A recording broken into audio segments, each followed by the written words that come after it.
Hey everybody, happy Thursday. How y'all doing? It's Dave Juno, the Meniere's Disease Warrior. If you like what you see, please hit the subscribe button. So I've been going through some of the Facebook groups, kind of looking for a video to do. I really don't like, I don't like reposting videos, but it's more of a habit now to find a video and repost it, and maybe somebody will see it and somebody will get some help, or it'll help somebody.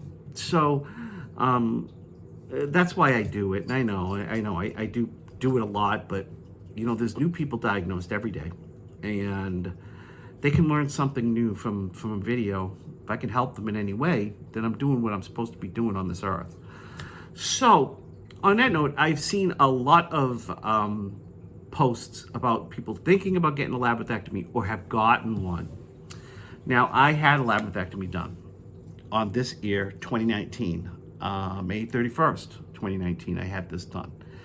And a lot of times the doctor did tell me I might go home today, which didn't happen.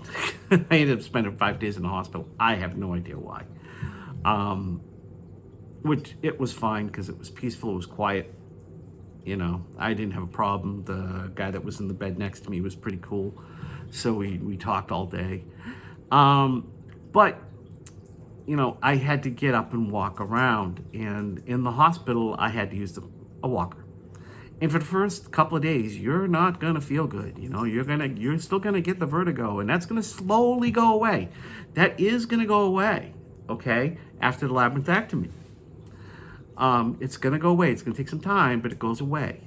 Okay, so don't panic, don't get upset. It doesn't go away overnight. But yeah, I had to get up and walk around with a walker. And a nurse or nurse's aide, because for some reason I was on an IV bottle. I have no idea why. So I had to get up and walk around, and I did it. It was hard. It was, taking baby steps, and that's how I kind of have to look at it. Okay, taking baby steps, and you get to that point, and you will get to that point. So, yeah, when you get home from the hospital, they're going to give you a thing of exercises to do, but they're also going to have you do vestibular therapy, vestibular rehab therapy, which is really what you should do. You have to do this.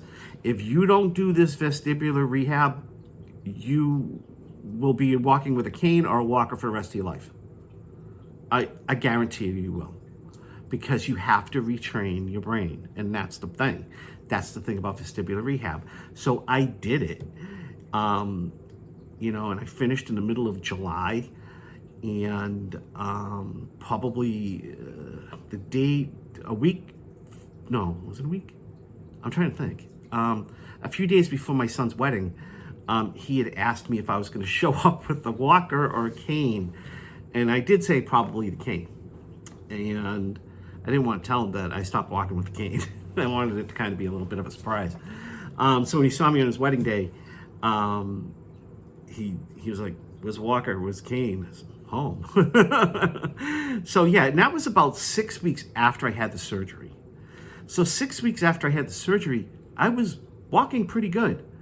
The tinnitus was still there, and it wasn't that painful either, to believe it or not. The tinnitus was still there. It doesn't go away because, like I said, like I've said before, tinnitus comes from your brain. It doesn't come from here. What it is your brain's trying to process sound coming on this side. It can't, so it comes back as tinnitus, static, white noise, whatever you call it. That's what it comes back as. So that doesn't go away from the labrinthectomy. The one thing that does go away that I did notice was the pulsating tinnitus. I've never had it again, not in this ear. So I did good with it for 11 months. And I will tell you this right now. I will never tell anybody not to get a labrinthectomy, because it did work for me. The problem is that 20% of Meniere's patients go bilateral. I knew this going in to the surgery, but I wanted to try to live a better life than what was coming, and than what I thought was coming. So I had the surgery, not knowing a year later, and I did not think it would be that fast. a year later, I became bilateral with Meniere's in this ear. So all the vertigo and everything started. Now, listen to the words, because people hear it and they don't listen to everything. This does not happen to everybody, okay? If you get a labrinthectomy, there's probably a 90 to 95% chance you'll be okay. You'll still get some of this vertigo, you'll still get some of the Meniere symptoms, but they won't be as debilitating. They won't be debilitating at all. You can learn to live with it. Going bilateral does not happen to everybody. It's an 80% to 20% chance, 20% chance. So it's 80% won't, 20% will. So I knew that going in. And if they could do, Kira, stop that. If they could do another labrinthectomy on this side, I would have it done in a heartbeat. But they can't. And because I will have no balance system whatsoever once that happens. So on this ear, I have an ear tube in right now. And December, we'll talk about decompression surgery and go that way. But like I said, labrinthectomy isn't that bad. It really helped me, and it helped me out a lot because I was pretty bad. I literally was really bad, and going bilateral, yeah, I'm kind of going through the same things I went through in the beginning of Meniere's at this point, but it's not as bad either because I know what to expect. I know what to do, you know, rest, take emergency meds, you know, low sodium, all this stuff. You know, all the stuff that can trigger an attack. So I know more about it. But my thing with the labrinthectomy, if you're thinking about getting one, it's a good chance it's probably gonna help you.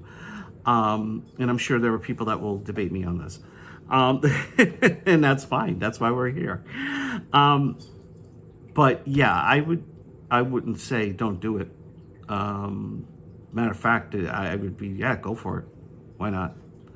And a lot of times they'll do it and they will do a cochlear implant at the same time. With me, they didn't do that. I don't have a cochlear implant on this side. It would be nice if they did, but my insurance company back then wouldn't pay for it. Now I think the new insurance company I have, I think they would pay for it. My insurance company wouldn't pay for it that I had back then.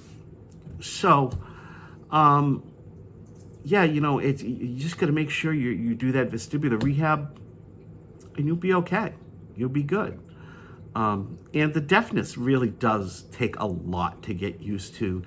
Hearing things is different, way different. Because depending upon what side I'm on, so someone's on, if they're on this side, forget it. I can't hear them. You know, but it's amazing. I can hear every other sound, but I can't hear that. The person sitting next to me. So, you know, that takes a little bit to get used to. And the people around you have to get used to it too. So you got to have a little patience. On that note, I'm going to end this video. Like I said, if you like what you see, please hit subscribe. I hope you all have a spin-free weekend, and I will talk to you next time. Take care.